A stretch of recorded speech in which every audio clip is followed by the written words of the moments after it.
Hello, hello! Ravie une fois de plus de vous retrouver pour mes vidéos. C'est vrai que maintenant j'ai l'habitude de... Ça me manque en fait si je fais pas mes deux vidéos de la semaine. Donc là, c'est une vidéo blabla comme je dis, où je vais aborder deux points principaux avec vous. Je vais parler d'un côté d'une épargne exceptionnelle entre guillemets de début de mois. Et puis d'un autre côté, je vous ferai un petit point sur Noël, puisque Noël, on s'en rapproche vraiment à grands pas, hein, vu qu'on est quand même au mois d'octobre. Et puis nous, on a les anniversaires au mois de novembre, au mois de décembre, Noël. Enfin, on a beaucoup de choses qui arrivent en fin d'année. Donc c'est pour ça que, comme un peu pour tout, moi j'aime bien anticiper. J'ai pensé à vous, j'ai retrouvé un vieux porte-monnaie dans mon placard à chaussures. Et dedans, j'avais plein de pièces. J'ai pensé aux gens qui aiment bien suivre le budget, parce que moi, j'ai jamais de pièces en fait. Donc ça me fait bizarre. Elles étaient dégoûtantes. Enfin, je pense que ça faisait peut-être 5 ans qu'elles traînaient. Donc je les ai mis dans de l'eau et du vinaigre blanc. Et en fait, mes enfants, ils étaient trop contents. Donc je vais leur mettre des petits sous dans leur tirelire. Ça m'a fait penser à vous parce que comme moi je suis en virtuel, je me suis dit, bah tiens, pour une fois j'ai des pièces. Puis en fait, j'adore regarder les vidéos sur internet où les personnes manipulent des billets. Et c'est vrai que bon, moi, j'ai jamais de billets. Donc en fait, je transfère mon amour du billet sur les vidéos que je peux voir sur YouTube. Bon bref, trêve de plaisanterie. Alors, je voulais vous dire que Engie, en fait, comme nous on a changé de fournisseur pour le gaz et l'électricité, on est passé chez EDF, donc on a clôturé en fait notre compte tout simplement chez Engie, et Engie nous a fait un remboursement en fait si vous voulez, donc c'est un peu de l'argent entre guillemets tombé du ciel parce que moi je m'attendais pas à avoir un remboursement, donc super contente, et en fait je vais vous montrer comment on a décidé de dispatcher l'argent qu'on a eu d'Engie. Alors nous en général, on fait nos épargnes, on en fait une partie en début de mois et une partie en fin de mois, parce que en fait, nous, vous savez, on a le salaire de mon époux, on a tout ce qui est allocation, et puis tout au long du mois, on a les loyers qui tombent. Donc les premiers loyers tombent le premier et le dernier tombe le 30-31. Donc les revenus sont étalés, donc je ne peux pas en début de mois répartir toutes les épargnes. Donc je fais en général un virement en début de mois, et puis quand je clôture mon mois, eh bien, avec l'argent qui me reste, je remplis mes épargnes. J'espère que je suis claire. Sauf que ce mois-ci, en fait, j'ai juste pu en début de mois faire les petits virements par rapport à l'argent qu'on a touché d'Engie, puisque on a eu un petit souci avec la MSA. Vous savez, moi j'ai accouché il y a presque 8 semaines maintenant. Et, mon mari a pris son congé paternité. Donc il a pris un congé paternité long, puisqu'il a quasiment eu un mois avec les nouvelles normes. Donc d'ailleurs, ça c'est vraiment super. Sauf que il y a une partie qu'il a pris au mois d'août, quelques jours au mois d'août, et puis quasiment tout le mois de septembre était en congé paternité, et il a repris son travail au mois de septembre. Donc au mois d'août, il y a une partie de son salaire qui a été payée par l'entreprise et une autre partie qui devait être payée par la MSA, enfin, ou de la CPAM, hein, si vous dépendez de la CPAM. Et au mois d'août, une très grosse partie devait être payée par la MSA et puis une petite partie par son entreprise. On attendait. Donc pour le mois d'août, il lui manquait 330 euros sur son salaire. Donc on attendait. On a fait la relance et comme d'habitude, ça ne peut pas rouler. Et bien en fait, à la MSA, il faut, si vous voulez bénéficier du paiement en fait, de vos indemnités de congé paternité, il faut les informer, faut remplir un formulaire qui est en page, en minuscule sur leur site, enfin le truc que franchement personne ne sait. Et c'est différent de la CPAM, parce qu'en fait, un congé paternité, c'est un peu le même principe qu'un congé maternité. Enfin, quand vous êtes en congé mat, vous n'avez pas à envoyer un document signé à la CPAM, vous faites votre déclaration, et puis si vous avez droit au congé maternité, ça se fait automatiquement. La MSA, c'est pareil pour le congé maternité, mais pas pour le congé paternité. Donc là, on est tombé des nues, ils lui ont carrément envoyé un message. Ah ben non, vous n'avez pas droit parce que vous n'avez pas fait le nécessaire. Donc autant vous dire que là, on a eu des grosses suées parce que je vous parle d'août, il manquait 330 euros, et je ne vous dis pas septembre, ce qui manquait. Et ce qui manque toujours, hein, puisqu'à ce jour, on n'a toujours pas eu le paiement de septembre. Donc branle-bas de combat, il a dû appeler... alors, bon... Étant quand même assez procédurière et souhaitant quand même vérifier les dires de la MSA, je suis allée sur leur site où ils marquent bien que la MSA, vous avez exactement les mêmes droits et les mêmes devoirs qu'à la CPAM. Et la CPAM, en l'occurrence, c'est l'employeur qui se charge de faire toutes ces démarches-là. Et le salarié n'a absolument pas à remplir un espèce de formulaire de CERFA, de trucs sur l'honneur pour bénéficier de son congé paternité. Donc la MSA, je pense qu'ils sont un petit peu en faute, si vous voulez.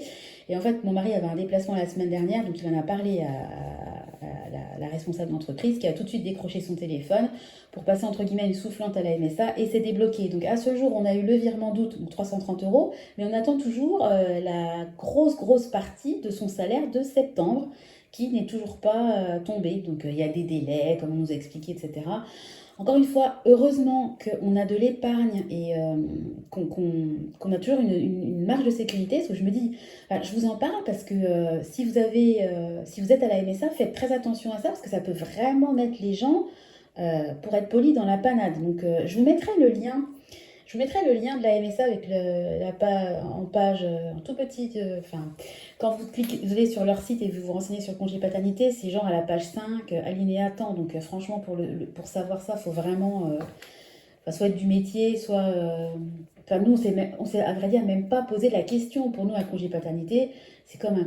Quand il avait eu son congé paternité enfin, plus court pour les deux autres, on n'a jamais eu ce type de souci. Hein. Et comme par hasard, quand aujourd'hui le congé paternité est allongé et que ça doit tout simplement les faire suer, hein, de payer une partie du salaire, euh, et ben ça bug, ou en tout cas le fait de dire non, bah, peut-être qu'il y a des gens qui abandonnent, ou peut-être que ça leur fait la trésorerie tourne hein, en attendant de faire les virements, enfin je sais pas, mais voilà, c'est un mois un peu bizarre, hein, le mois d'octobre, puisqu'on attend, aujourd'hui on n'est toujours pas payé de la paye de septembre. Donc, il n'y a pas eu d'épargne classique, mais on s'est dit quand même que l'argent qui est tombé d'Engie, c'est un peu tombé du ciel, entre guillemets, hein, voilà, donc on allait le placer d'office. Et puis après, on fera les autres placements. De toute façon, la MSA a donné son accord, ça y est, c'est validé, donc c'est une question de temps. Donc ça va tomber à un moment ou à un autre. Mais moralité, franchement, si vous pouvez, faites-vous une épargne de précaution parce que vraiment, encore une fois, on aurait pu vraiment se retrouver dans une galère sans nom. À savoir aussi qu'on n'a toujours pas reçu la prime. Vous savez, en général, les mutuelles, elles versent une prime à la naissance. Donc on a fait la demande à la mutuelle. Donc dans l'entreprise en mari, la MSA fait tout ce qui est allocation, santé, etc. et également partie mutuelle. Donc on a envoyé évidemment l'acte de naissance à la mutuelle, ça a bien été stipulé, notre carte de mutuelle stipule bien Nathan, on est bien 5 maintenant sur la carte de mutuelle. Et quand on a fait la demande de prime à la naissance, ils nous ont basculé vers la MSA classique. Et la MSA classique nous dit, bah non, nous on vous a versé votre prime de naissance, la prime de naissance versée au 7e mois, qui n'a rien à voir avec la prime de naissance versée par la mutuelle. En fait, ils se renvoient la balle l'un l'autre. Donc, je suis allée sur Internet, j'ai fait une copie des droits, si vous voulez, que vous avez en adhérant à cette mutuelle-là, et on leur a fait une réclamation parce qu'on se parle quand même de 350 euros. C'est incroyable, en fait, aujourd'hui, il faut toujours... c'est comme si c'était à vous de prouver que vous êtes dans votre bon droit. On a envoyé l'acte de naissance, on a envoyé... Bon, déjà, c'est pas automatique, hein, il faut que vous fassiez la demande hein, pour avoir cette fameuse prime, admettons, mais une fois que vous faites la demande, si c'est dans les clous, je sais pas pourquoi on vous dit, ah ben non, vous n'avez pas droit à la prime, revoyez ça auprès de la MSA. Enfin, je ne sais pas si c'est que nous qui avons ce genre de problème administratif ou si c'est dans l'air du temps, mais il faut se battre pour avoir ses droits. Enfin, je veux dire, c'est pour Nathan, c'est 350 euros. Moi, ça va me servir pour payer son lait, ses couches, etc. J'ai déjà fait tout un programme d'épargne par rapport à ça. Je ne vois pas pourquoi j'irais entre guillemets m'asseoir pour parler vulgairement sur ces 350 euros. Donc, de toute façon, j'obtiendrai gain de cause. C'est juste une question de temps. Mais encore une fois, c'est chronophage, quoi. C'est mangeur de temps. Enfin, je préférais m'occuper de mes enfants plutôt que de passer des heures sur les aspects administratifs. J'arrête de parler parce que je suis bavard. J'en reviens donc à NJ. Alors, pour le dispatch de la somme qu'on a eue. Donc, on a décidé de mettre une grosse partie de cette somme sur l'épargne voiture. Alors, quand je dis voiture, c'est juste lié à l'entretien et aux réparations éventuelles. On a un autre compte épargne voiture pour là un futur remplacement de voiture. Et là, le budget ne sera évidemment pas de 500 euros. Donc, on était à 320 euros. Donc, on a décidé de verser 180 euros pour atteindre l'objectif des 500 euros. Voilà, donc le tracker là, il est terminé, en sachant qu'en plus ce mois-ci, on a l'entretien annuel de la voiture, donc je crois qu'on en a pour 175 euros. Vous voyez, ça va déjà à peine rempli, ça va repartir, et puis on va croiser les doigts pour qu'il n'y ait pas de travaux de réparation à faire dessus, parce que 500 euros, clairement, pour des réparations de voiture, c'est rien. Donc moi, je suis partie sur ce tracker là, parce que je le trouvais super joli, et puis 500 euros, faut faut déjà les épargner, mais idéalement, j'aimerais avoir beaucoup plus. Donc, petit à petit, voilà, je remettrai de l'argent et puis je le réalimenterai comme la majorité des épargnes, hein. De toute façon, les épargnes, beaucoup, bon, voilà, je trouve pas mes mots, beaucoup sont faites pour monter, descendre, etc. sa vie, enfin, comme nous, tout simplement. Donc, une grosse partie, donc 180 euros, ont été versés sur l'épargne voiture. Ensuite, j'ai versé 40 euros sur, vous savez, moi j'ai une épargne promotion, invitation et puis stock, puisque je me mets à faire un stock, vous avez vu dans mes vidéos précédentes. Donc j'avais mis 40 euros sur la prime NJ que j'ai décidé d'attribuer à cette épargne stock. Et puis vous savez, juste après, j'avais refait des stocks, donc j'avais décaissé 95 euros. Mais bon, j'essaie de faire vivre cette épargne-là. Donc aujourd'hui, il me reste 25,78 euros. J'ai décidé ensuite, alors là, on passe aux toutes petites épargnes, parce qu'on n'a pas non plus 1000 euros, hein, de, de reliquat d'Engie. Donc j'ai décidé de mettre 10 euros sur mon épargne vétérinaire pour notre petit toutou Finlay. Donc là, à octobre, on en est à 90 euros. J'ai décidé également des nouvelles épargnes que je me suis créées il y a quelques semaines. J'avais pas encore fait mes trackers, donc là, ça y est, ils sont faits. Donc j'ai décidé de mettre 10 euros dans mon épargne potager. Je voudrais avoir 100 euros au printemps pour pouvoir acheter des plants de légumes, parce que Clément, mon deuxième, adore mettre les mains dans la terre. Et il me demande déjà, maman, qu'est-ce qu'on va planter? Il m'a trop fait rire la dernière fois. Il me dit, maman, je voudrais qu'on plante des petits pois, qu'est-ce qu'il m'a dit? Des haricots verts, des carottes, des chips et des olives, parce que j'adore. Je lui ai expliqué que les chips, ça se plantait pas, ça m'a fait trop rire, c'était trop rigolo. Et puis, pareil, une nouvelle épargne. Donc, je l'ai appelée Sandra, tout simplement, parce que je voudrais avoir 200 euros et me faire un plaisir perso. Voilà, donc j'ai pas d'objectif au niveau du temps, mais j'aimerais le faire. Donc, j'en ai parlé déjà dans quelques vidéos. Je voudrais me faire peut-être un massage, une manucure, je ne sais quoi encore, mais en tout cas, voilà, j'aimerais avoir 200 euros et je suis contente parce que ça y est. Voilà, j'ai coché, à chaque fois que je mets 10 euros, je coche un petit dessin. Et je suis contente en fait parce que ça y est, j'ai impulsé l'épargne. Voilà, les trackers, ils n'étaient même pas imprimés, pas plastifiés. Là, ça y est, on est lancé. Et puis voilà. Donc, c'est des trackers que j'ai fait moi-même. Bon, après, c'est pas non plus c'est pas du grand tracker, mais j'étais contente de mes trackers. Voilà. Donc, j'ai mis 10 euros sur ces deux épargnes-là. J'ai mis également 10 euros sur l'épargne santé. Donc l'objectif, c'est d'avoir 500 euros. Donc alors, à aujourd'hui, je suis à 200 euros. Voilà. En sachant que je réfléchis, donc 500 euros pour l'épargne santé, c'est vraiment très très bien. Mais je réfléchis à me créer une épargne santé beaucoup plus grosse, qui aurait un objectif, je ne sais pas, de 5 à 10 ans pour tout ce qui est appareil, orthodontie, etc. pour les enfants plus tard, parce que je vois beaucoup de gens qui, en fonction des mutuelles, sont assez mal remboursés et doivent sortir tous les trimestres des grosses sommes.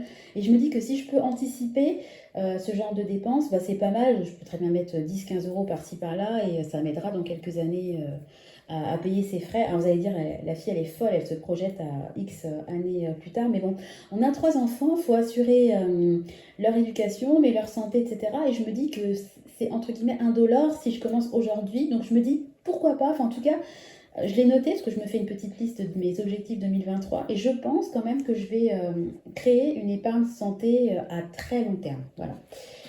Voilà, donc on a mis 10 euros sur cette épargne-là. Et puis enfin, j'ai mis 10 euros sur l'épargne que j'ai appelée chambre du haut parce que on envisage à terme de mettre les deux plus grands dans la même chambre, qui en l'occurrence actuellement est notre chambre, donc qui fait 25 mètres carrés. Hein. Donc ils auront leur lit et puis une grande salle de jeu. Mais on voudrait leur refaire la déco dans la chambre. Donc je pense qu'on ferait ça aux vacances de février, puisque Nathan sera assez grand pour aller dans sa chambre. Nous, on les garde assez longtemps avec nous, hein, on les met dans une chambre aux alentours de 6 à 8 mois. Donc on se laisse le temps, aussi bien pour l'enfant que pour nous. Voilà, parce que moi j'aime bien avoir mon bébé vers moi. Donc voilà, quand ils hériteront de notre chambre, on voudrait leur faire une déco un petit peu plus sympa. Donc je vais mettre de côté pour leur acheter soit des stickers, soit remettre un petit coup de papier peint différent, etc., etc. Donc voilà l'épargne qui n'est pas en fait l'épargne de début de mois, mais qui est juste une épargne qu'on a pu faire grâce au remboursement d'Engie, tout simplement. Voilà. Donc là, maintenant, je vais vous parler de Noël. Alors moi, Noël, pareil, hein, même combat, anticipation toujours. Alors, je m'étais mis un budget de 500 euros en sachant qu'en général, le budget de 500 euros, il n'est pas respecté chez nous, il est au-dessus. Voilà, alors à aujourd'hui, Il me reste 405 € sur mon épargne Noël, mais bien sûr, je n'ai pas acheté que 95 € de cadeaux. En fait, à aujourd'hui, si vous voulez, j'ai clôturé tous mes cadeaux, que ce soit pour les anniversaires ou pour Noël. Je parle de mes enfants, hein, pas de mes nièces, hein. Voilà, donc on s'est dit cette année on ne se ferait pas de cadeaux entre adultes pour mes sœurs, mes beaux-frères, etc. Parce que voilà, nous on a de la belle famille, elles aussi. Ça devient vraiment, enfin après Noël, enfin moi j'ai pas non plus un budget de 1 500 € pour Noël, hein, donc on s'est dit que voilà, nous entre adultes, on se fait un super repas, c'est un moment de partage, un moment de joie, et puis c'est quand même un moment dédié aux enfants, donc priorité aux enfants. Donc moi de mon côté, ça y est, j'ai clôturé les cadeaux d'anniversaire de mes grands, puisqu'ils sont nés le 19 et le 20 novembre, donc on a tout en même temps. Et puis j'ai fait également leur cadeau de Noël. Donc voilà, ce que j'ai fait, c'est que je remplis mon petit tracker et puis je note pour avoir un suivi des dépenses que j'ai effectuées. Donc je pense que j'en ai peut-être, j'ai pas fait le cumul, mais je pense en avoir à peu près pour 250 €. Voilà, donc j'ai acheté des Lego, j'ai acheté une veilleuse pour Nathan, des petits cadeaux de Noël pour le bébé de ma soeur qui est enceinte, qui accouchera début décembre. J'ai pris un Scrabble parce que voilà, avec mon mari, c'est un petit clin d'œil. On aime bien jouer à ça chez mes parents et nous on n'en a pas, donc je me suis dit bah tiens, j'en prends un. Il était en promo, donc je l'avais acheté. Alors ça, je vais en parler après. Yves Rocher parents. Un cadeau de Noël pour le bébé de ma soeur également, et puis un camion de pompier pour Clément. Je vais vous mettre des petites bulles à chaque fois pour que vous voyez un petit peu ce que j'ai acheté, parce que là, voir ma magnifique écriture, ça va pas vous parler, je pense que ça va pas vous dire grand-chose. Donc je vais mettre au fur et à mesure les cadeaux pour que vous puissiez vous rendre compte de ce que j'ai acheté. Et puis, on a pris en fait la décision de ne plus faire de cadeaux entre adultes très récemment, puisque avant, ma sœur, qui est enceinte actuellement, n'avait pas d'enfant. Donc, on se voyait mal de faire des cadeaux qu'aux enfants, puisque elle se serait sentie un petit peu, bah, déjà qu'elle n'avait pas d'enfant à l'époque, et puis en plus pas de cadeaux. Enfin, on trouvait que c'était pas top. Donc, tant qu'elle n'avait pas d'enfant, on se faisait des petits cadeaux entre adultes. Maintenant, comme elle est enceinte et qu'elle aura son petit bébé au mois de décembre, et qu'il ne roule pas non plus sur l'or, on s'est dit qu'on allait arrêter les cadeaux de Noël pour les adultes.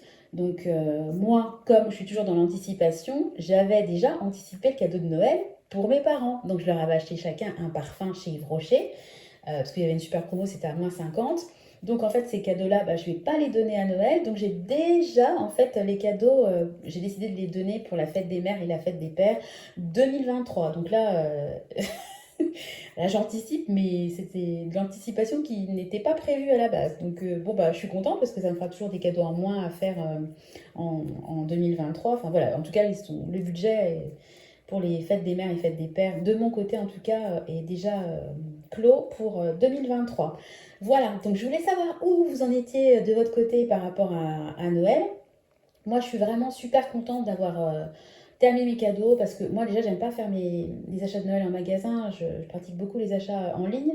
Et puis, je vous mettrai le lien. J'avais fait une vidéo bah, il y a quasiment un an où déjà je faisais mes cadeaux en avance et j'avais le comparatif entre le moment où j'avais acheté les cadeaux et juste avant Noël, c'était juste énorme, hein. Les prix ils avaient explosé et en plus, on n'arrête pas d'entendre aux infos que les prix, les cadeaux vont augmenter, augmenter, augmenter. Donc, moi, enfin, j'ai pas de conseils à donner, mais en tout cas, je suis très très contente d'avoir fait mes cadeaux de Noël.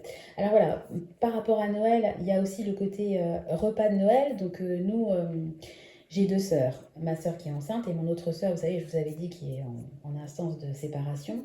Et puis voilà, et puis ben, il y a mes parents et moi, et on tournait en fait tous les ans, on faisait un Noël entre ma sœur qui se sépare, mes parents et moi, parce que mon autre sœur elle habite plus loin, et puis le logement n'est pas approprié pour recevoir beaucoup beaucoup de monde. Et cette année, fait exprès, Noël devait se passer chez ma sœur qui se sépare. Donc bien évidemment, on va pas, c'est annulé. Donc c'est mes parents qui vont prendre le relais pour leur repas de Noël, et je pense que on alternera mes parents et moi, puisque ma sœur qui se sépare va trouver un autre logement, mais ça sera peut-être un appartement ou alors une maison qui sera beaucoup plus petite. On est de plus en plus nombreux et on prend de plus en plus de place. Donc c'est vrai que moi et mes parents, on a une maison qui se prête à la réception.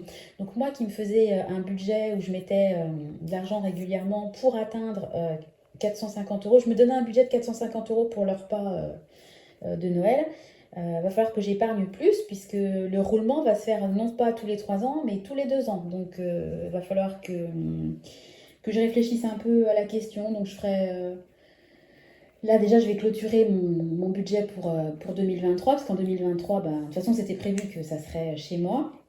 Et puis après, ben, soit je mettrai une certaine somme tous les mois, ou j'essaierai de... Enfin, je verrai. Mais en tout cas, le budget repas de Noël va être enfin, va venir de manière plus rapide que je n'aurais pensé il y a quelques semaines encore. Et c'est vraiment pas pour la bonne cause, malheureusement. Donc voilà, bon écoutez, c'est les aléas de la vie. En tout cas, ma soeur a le moral et puis enfin, elle va bien. Donc c'est le principal. Voilà, bon bah écoutez, mon point épargne de début de mois et puis Noël est terminé. J'espère que vous, de votre côté, ça va, que votre budget tient la route en cette mi-octobre. Voilà, on a encore eu des belles journées, hein, on en a profité des derniers rayons de soleil et puis surtout du jardin. J'espère que vous, de votre côté, vous avez profité aussi de cette espèce d'été indien qu'on a eu les derniers jours. Voilà, bah écoutez, j'ai terminé ma vidéo. Si mes vidéos vous plaisent, bah, comme d'habitude, hein, n'hésitez pas à commenter, à liker et puis bah, encore mieux à vous abonner. Et puis vous pouvez également m'envoyer des mails hein, à mon adresse perso qui est dans la barre de description. Voilà, bah écoutez, je vous fais à tous des gros bisous et puis je vous dis à très bientôt. Bye bye.